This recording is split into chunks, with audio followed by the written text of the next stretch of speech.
لگے کہ اب اس معاملے کا کس طرح سے حل کیا جائے۔ اس کے بعد حضرت عمر رضی اللہ تعالی عنہ اس شخص اور اس کی بیوی کو ساتھ میں لے کر حضرت علی رضی اللہ تعالی عنہ کی خدمت میں حاضر ہوئے تاکہ اس معاملے کا کوئی حل نکالا جا سکے۔ حضرت علی رضی اللہ تعالی عنہ نے میاں بیوی کی باتوں کو سن کر پھر اس شخص سے فرمایا، اے شخص، پہلے تم مجھ سے ایک وعدہ کرو کہ تم سے یہاں جو بھی بات پوچھی جائے گی تم اس کا سچ سچ جواب دو گے۔ تو یہ سن کر اس شخص نے وعدہ کیا اور کہنے لگا، یا حضرت علی رضی اللہ تعالی عنہ، آپ مجھ سے جو بھی سوال کریں گے میں اس کا سچ سچ جواب دوں گا اور جھوٹی بات اپنی زبان پر نہیں لاؤں گا۔ یہ سن کر حضرت علی رضی اللہ تعالی عنہ نے فرمایا، اے شخص، سچ سچ بتاؤ، کیا تم نے اپنی بیوی کے ساتھ حالت حیض میں مباشرت کی تھی؟ یہ سن کر وہ شخص تھوڑی دیر تو خاموش رہا، پھر کہنے لگا، ہاں حضرت علی رضی اللہ تعالی عنہ، میں نے اپنی بیوی کے ساتھ اس حالت میں مباشرت کی تھی جب وہ حالت حیض میں تھی۔ تو اتنا سنتے ہی حضرت علی رضی اللہ تعالی عنہ فرمانے لگے، اے شخص، اب تو اس سے انکار نہ کر، جب تم نے حالت حیض میں اپنی بیوی کے ساتھ ہم بستری کی تھی تو اس وقت تمہارا نطفہ تمہاری بیوی کے سیاہ خون کے ساتھ مل گیا تھا، یعنی کہ گندے خون کے ساتھ مل گیا تھا، جس کی وجہ سے تمہارا یہ بچہ کالے رنگ کا پیدا ہوا ہے، یعنی کہ حیض کی حالت میں بیوی کے ساتھ ہم بستری کرنے کی وجہ سے تمہارا یہ بچہ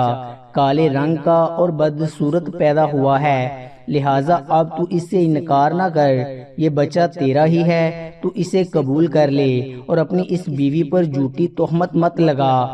اے شخص، یاد رکھ، حیض کی حالت میں بیوی کے ساتھ صحبت کرنا حرام اور سخت گناہ کا کام ہے، اور جو کوئی اس بات کو جانتے ہوئے بھی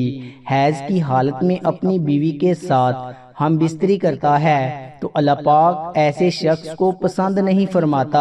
اور ایسے شخص کو جلد ہی تباہ و بربادی مل جاتی ہے۔ حدیث پاک میں آیا ہے کہ حیض کے دنوں میں اپنی عورتوں سے دور رہو اور ان سے نزدیکیاں نہ کرو جب تک کہ وہ پاک صاف نہ ہو جائے، جب وہ پاک اور صاف ہو جائے تو پھر ان کے پاس جاؤ۔ اس کی تفسیر میں اللہ کے پیارے نبی صلی اللہ علیہ وآلہ وسلم نے ارشاد فرمایا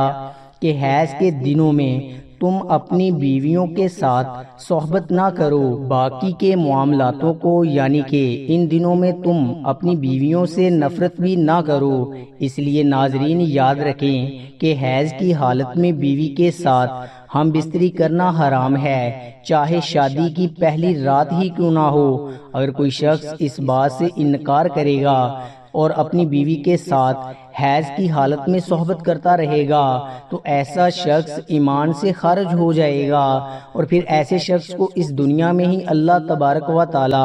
تباہ و برباد کر دے گا۔ اس لیے آپ اس گندے اور بیہودہ کام سے اپنے آپ کو ضرور بچائیں۔ اب ناظرین آپ کو بتاتے چلیں کہ معذور اور کمزور بچے کس گھر میں پیدا ہوتے ہیں۔ ایک مرتبہ مدینہ شہر میں ایک جوان لڑکی کی شادی ایک بوڑھے مرد کے ساتھ ہو گئی، اور اس کے بعد دونوں میاں بیوی کا ایک دوسرے کے قریب آنا ہوا، یعنی کہ شادی کی پہلی رات ان دونوں میاں بیوی کا ملاپ ہوا، لیکن اتفاق سے اسی رات اس بوڑھے آدمی کا انتقال ہو گیا۔ اب کیونکہ ان دونوں کا ملاپ ہو چکا تھا اس لیے وہ جوان لڑکی حاملہ ہو گئی، اور پھر کچھ مہینوں کے بعد اس عورت کو بچہ پیدا ہو گیا۔ جب اس کو بچہ پیدا ہو گیا تو یہ سوال اٹھنے لگا کہ وہ بوڑھا شخص تو شادی کی پہلی رات ہی انتقال کر گیا تھا، تو آخر اس کو یہ بچہ کیسے پیدا ہوا؟ یہ بچہ کسی اور مرد کا ہے۔ اس بوڑھے شخص کی ایک پہلے بھی شادی ہو چکی تھی اور اس کے پہلی بیوی سے ایک بیٹا بھی موجود تھا۔ اس سوتیلے بیٹے نے اپنی سوتیلی ماں پر یہ الزام لگانا شروع کر دیا کہ اس عورت نے زنا کیا ہے اور یہ بچہ میرے باپ کا نہیں ہے، یہ بچہ اس مرد کا ہے جس کے ساتھ عورت نے زنا کیا ہے۔ ناظرین، یہاں پر الزام لگانے کی شاید ایک وجہ یہ بھی ہو سکتی ہے کہ سوتیلا بیٹا یہ نہیں چاہتا کہ اس کی وراثت میں کوئی اور حصہ دار آ جائے۔ شاید اسی وجہ سے اس نے اپنی سوتیلی ماں پر الزام لگانا شروع کر دیا اور کہنے لگا، یہ بچہ ہمارے باپ کی اولاد نہیں ہے، ہمارا باپ تو شادی کی پہلی رات ہی انتقال کر گیا تھا۔ پھر یہ معاملہ حضرت عمر رضی اللہ تعالی عنہ کی بارگاہ میں پہنچا اور آپ رضی اللہ تعالی عنہ کی بارگاہ میں وہ سوتیلا بیٹا عرض کرنے لگا، یا امیر المومنین، میرا باپ تو شادی کے وقت ہی انتقال کر گیا تھا، اس لیے یہ بچہ میرے باپ کا نہیں ہو سکتا، یہ بچہ تو زنا کے نتیجے میں پیدا ہوا ہے، اس لیے میں اس بچے کو اپنا بھائی تسلیم نہیں کرتا ہوں۔ سوتیلا بیٹا اپنے ساتھ کچھ گواہوں کو بھی ساتھ لے کر آیا تھا، وہ سب بھی یہی کہہ رہے تھے کہ ہاں، اس کا باپ تو شادی کے وقت ہی انتقال کر گیا تھا، اس لیے یہ بچہ اس کا بھائی نہیں ہو سکتا۔ یہ سب سن کر حضرت عمر رضی اللہ تعالی عنہ کو بھی لگنے لگا کہ سچ میں یہ عورت ہی قصوروار ہے، سب لوگ اس کے خلاف گواہی دے رہے ہیں۔ اس لیے سب کی باتوں کو سننے کے بعد حضرت عمر رضی اللہ تعالی عنہ اس کا فیصلہ سنانے والے ہی تھے۔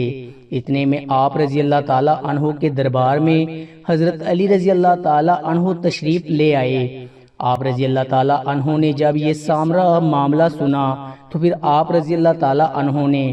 اس سوتیلے بیٹے سے سوال کیا، اے شخص بتاؤ، کتنے عرصے تک یہ دونوں ساتھ میں رہے، اور آپ جس بچے پر الزام لگا رہے ہو وہ بچہ کہاں پر ہے؟ یہ سن کر اس سے پہلے والے بیٹے